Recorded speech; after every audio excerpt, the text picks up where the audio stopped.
mga katamaan sa isang dance contest.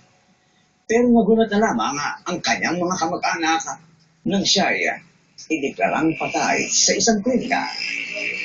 Bakit nga ba pinatay si Justin? At sino ang responsable sa nangyaring krimen?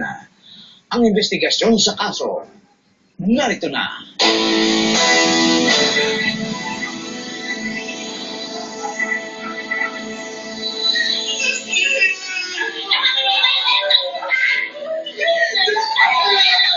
Sa murang edad na 14 anyos, naging biktima na si Justin Perez sa isang malubong krimen. Ang dating masaya ay binatilong ngayon wala ng buhay. Sa pangyayari ito, mistulang nawalan raw ng anak at kaibigan si Nanay Carlota. Kaya tatanong lakad ko, siya lang kasama ko, kaya nagagalit ko mga kapatid niya. Pag mamimili ko, magsisimba kami. Siya lagi. Mama, saan na naman po kayo pupunta? Ay, naku, bibili na ako. Bibigan na, na bihis kayo.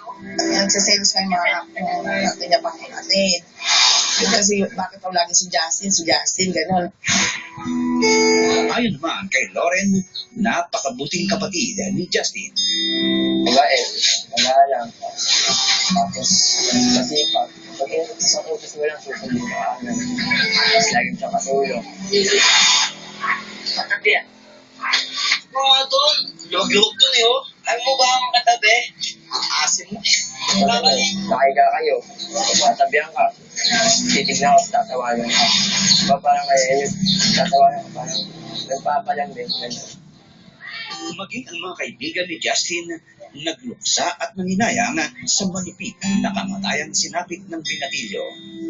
Kasi siya yung parang pag nakikita mo lagi, parang hindi siya marunong sumimangot. Lagi lang siyang nakangiti.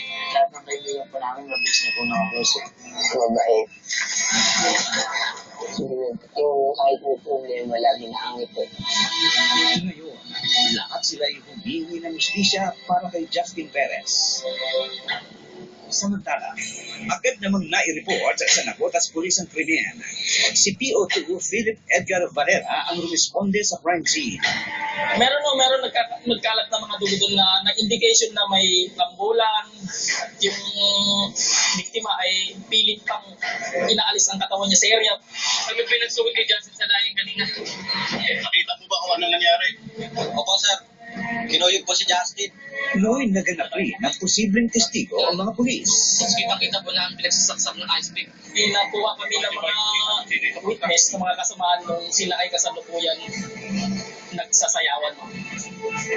Personal na nakausap ng inyong ABS-CBN show ang mga testigo na dahil sa isyong pangseguridad, itinago namin sa pangalan Brian Calvin.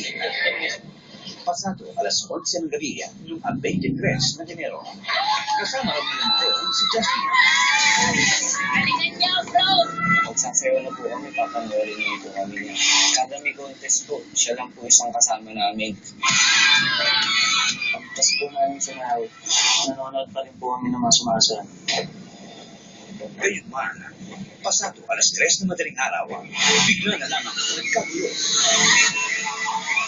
Noon nakita na lamang nila na pinupulog ng 10 kalalakihan si Justin. Maya-maya po, meron na lang pong lumapit kay Justin, may sumabak. Nagulat na lang po kami. Kasi Justin po pala ang binubugbog. Wala naman po kasing kawin, okay po kasi. Matay pa sa sinumpang salaysay ni na Brian at Nina, nasaksiyan nila kung paano binugbog at sinaksak si Justin. Ginawa po nila sa Justin. Kasi yung po pinag-production pa. Ayun, nakakapili mo lang. Nakakatakot po kasi. Hindi nga po namin narinig kung ano yung sinasabi sa kanya. Nakita na lang po talaga rin siya na binubugbog siya. Kasi sumali ko bigla na pinakpak na po ito. Kung nakikita po namin siya, nakasuko na lang pa. Sinasalag niya po lahat ng tama.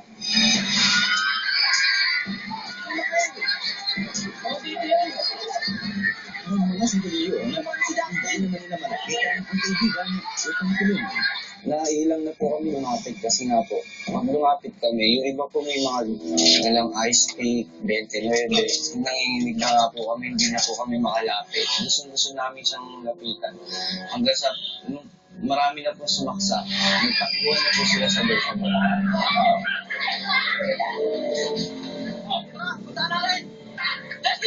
Noon pa lang meron nila nilapitan si Justin. Nakita po, nakita niya po nakadilat ang ating isa. Tapos talaga po putla na po siya. Puro dugo na po siya. Ang kasabi mo po namin siya, sinakay po namin siya sa tricycle. Naisugod pa sa klinika si Justin, pero doon, binabihan na nga siya ng buhay. Samantala, ayon pa rin kina Brian at Neil, kilala nila ang mga taong gumawa ng krimen. Sila'y mga miyembro ng isang grupo na kilala sa tawag na JT. Pero sino-sino nga ba ang miyembro ng iyong grupo? At bakit nila pinagdiskitahan ang minor de edad na si Justin? Magbabalik ang ABS-CBN, Scene at the Crime Operative.